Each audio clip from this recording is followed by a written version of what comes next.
off. Like, is there anything you want to know about me?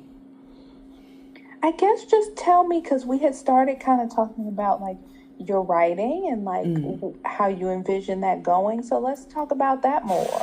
Like, tell me kind of like what you're drawn to and like what you're thinking, and we can kind of just, yeah, brainstorm. Okay. Well, personally, I was thinking about being sort of, I guess, a more realistic writer, more down to earth. Mm-hmm.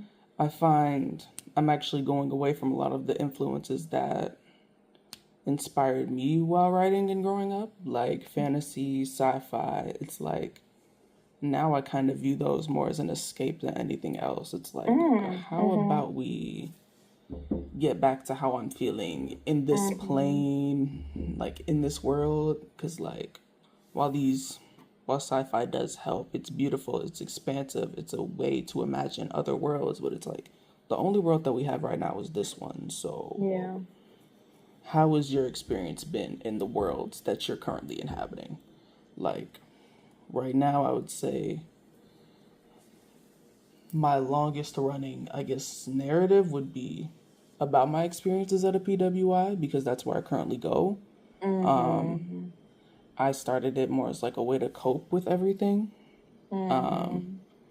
And also, it's like, this is crazy to say out loud, but it's like my first real experience with how covert racism can be. Mm-hmm. Because, Yeah. yeah, It's a real thing. yeah.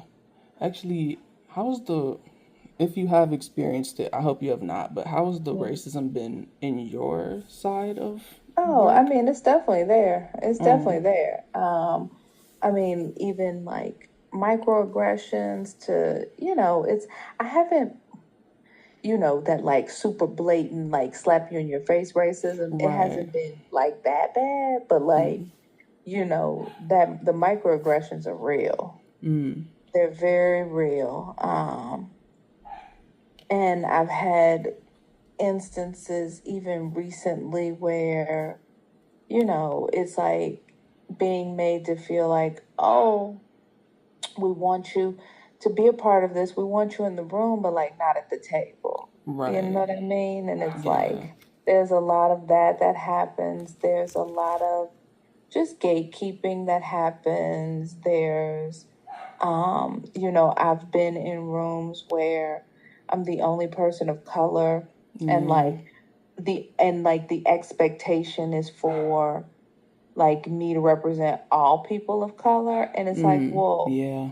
like my experience as a black woman is not the same as an Asian man. Like Right. Like I I can can't I can tell speak for you that. like I can tell you what it feels to be othered, right? Or to Right. feel like the only person who looks different in a room, which I'm sure that they can, relate to. But it's different. It's not the same thing, and Yeah. like for the expectation of me to represent all others is crazy. It's Right. like that's not my experience. Like Right.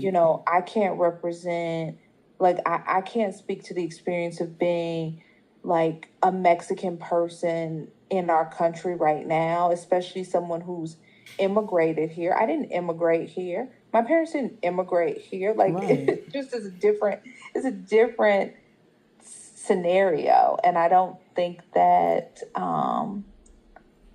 people who haven't ever been othered, I don't think that they can understand that Yeah. specificity. They just kind of put us all into one category. And it's like, yeah, that couldn't be further from the truth.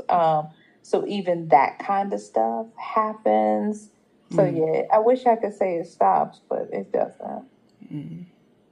Um, Right. but I think too, being in entertainment makes people even more competitive because it feels like, if you're an actor, right, everybody's competing for that one role, or like Right. there's like there's like so few jobs, so it pits you against each other just naturally because there is some level of competition, right? And Right. competition's not bad. I like a healthy competition. Like, I'm Right. not mad at competition, but like, to be it shouldn't feel like you're being pitted against each other, especially when you feel like you're only being pitted against each other because you all are both black. Like, Yeah. that's not helpful. And it's like there are so few of us in these spaces already Right. that like we should probably work harder to find ways to work together versus being pulled apart. And I know that can be hard, but it's like, these people who control these spaces, they've made us feel like, oh, only one of us is going to get it because it's only enough for one black person. Like, they're not going to let two black people up in here, Right. and it creates a dynamic. Right. And I think it creates a dynamic that they don't realize is so obvious on TV. It's like, Yeah. guys, we see that there's only one dark person in here. Yes. We can feel it. Yes. Please. Yep. I know Yep. there's room for more of us in that Yes. room. And there's also Yep. room for more of us behind those scenes. Because, like, Yep. I'm going to use a personal example. This is like a show, Interview with the Vampire. It was adapted from, Mm-hmm. the book series. But Mm-hmm. the difference between seasons 1 and 2 versus 3 are staggering in regards to representation of the black vampires and black main leads. And it's like they almost picked it's like they positioned it as, oh, we didn't have the budget for seasons 1 and 2. In reality, it was Mm-hmm. just we didn't want to spend all of our money on, you know, representing black people, black culture in Yeah. seasons 1 and 2. The Yeah. third season comes out, and suddenly the white vampire gets all this money. He's got concerts, he's got so much promotion, and it's like, Yeah. I knew it. Yeah, it's really unfortunate. And I've been in situations where I've worked with people who could have like I'm a person who feels like there are people who commit microaggressions, right? And like they do the things and they're the problem. But also the people who don't speak up and notice those things are also part of the problem. And I've had instances where, I've been working with people, white men most specifically, and like, I'll get treated a certain way and they don't say anything. And they have the power to say something and they have the power to make a change and make it different, Yeah. and they don't do that. And to me, that's just as bad because it's like, well, you have the ability to like create some change in Right. my experience here, and you don't take that opportunity to do that, Right. and to me, you're just as guilty as the person committing the issue, whatever that issue is. Yeah. But like, yeah, it's tough. I think it's so many problems in these spaces, and black women tend to get the short end of the stick when it comes to those things. Um. So, it's hard. And I think it's very, I don't think there's like one answer. I think it's very case by case.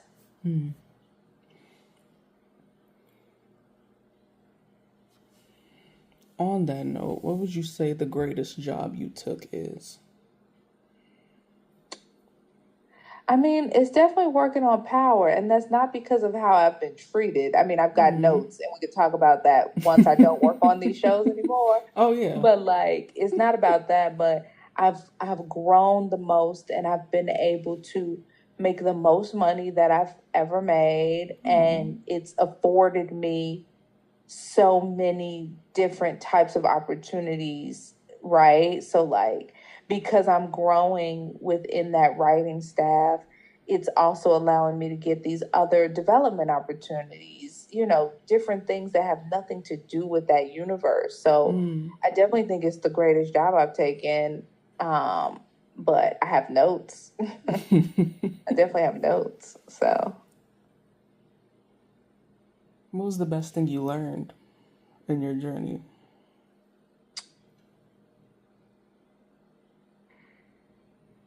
from a writing standpoint, I really learned how to run a writer's room.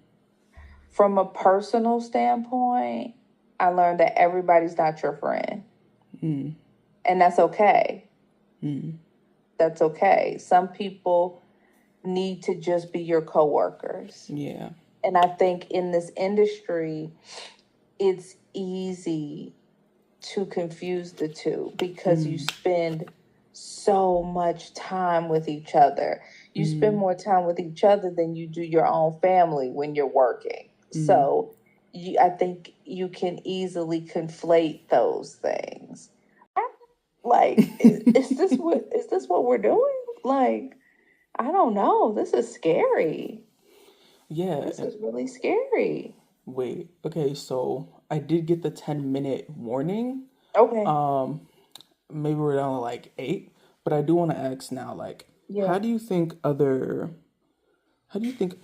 media have influenced television and film specifically? Because if Euphoria is like the byproduct of, the sort of glorification of drugs, rap, sex for adolescents through rapping at least, or like that's way more common now. What do you think? Like, have you seen any influences from other media on what you write or how you write?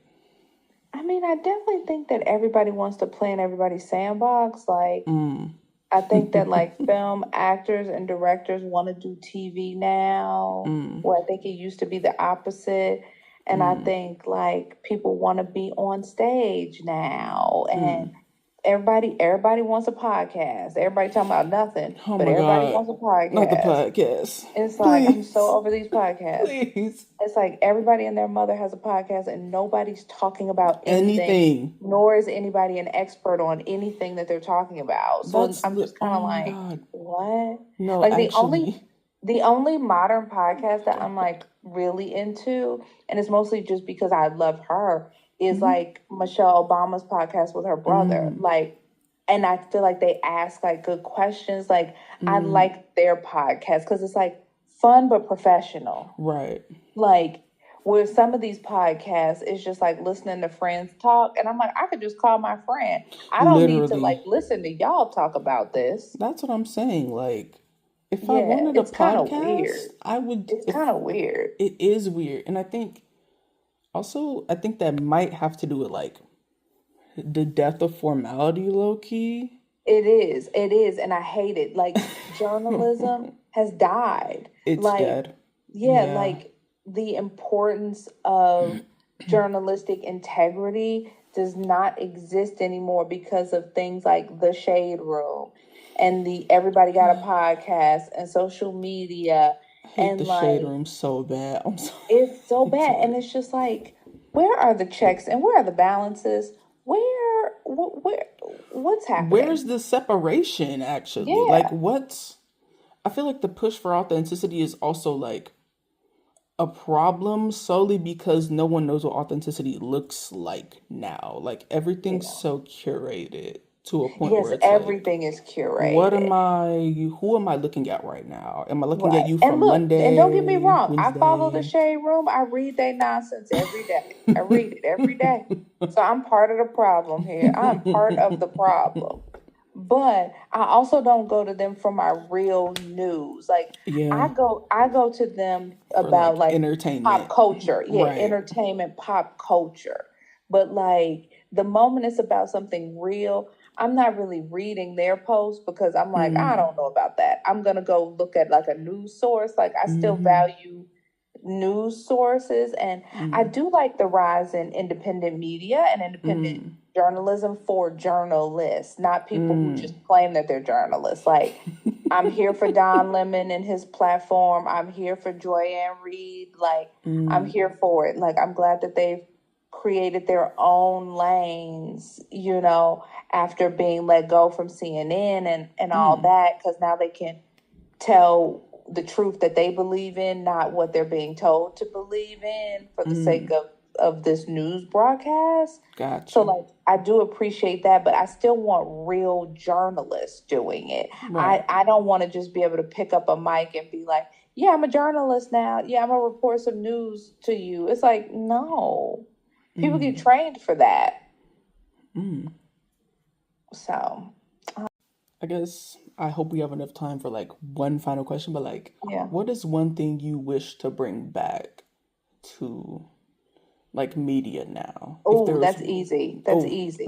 okay. I miss main titles on TV shows.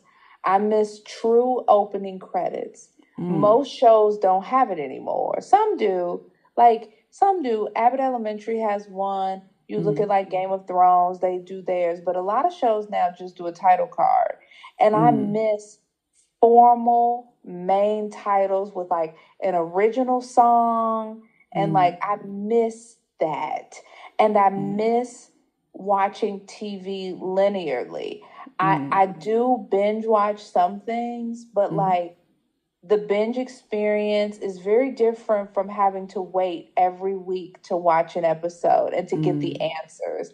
And I miss that stress of feeling like, oh my God, what's about to happen next week? That instant gratification doesn't allow me to like really sit in the episode and think about it and agonize over it and love it and talk about it with my friends and like have that experience. Like when people used to watch Scandal, like it would be stressful the next 6 days trying to see what was going to happen. Or like when Grey's was in its heyday, or, it's only certain shows that still have that experience, because now everything is just so quick.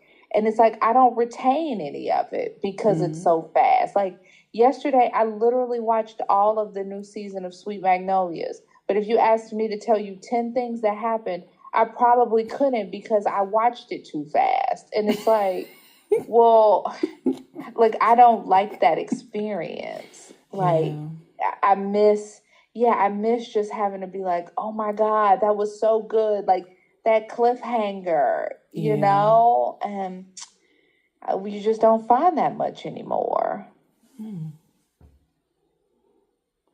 I also miss God. I also miss like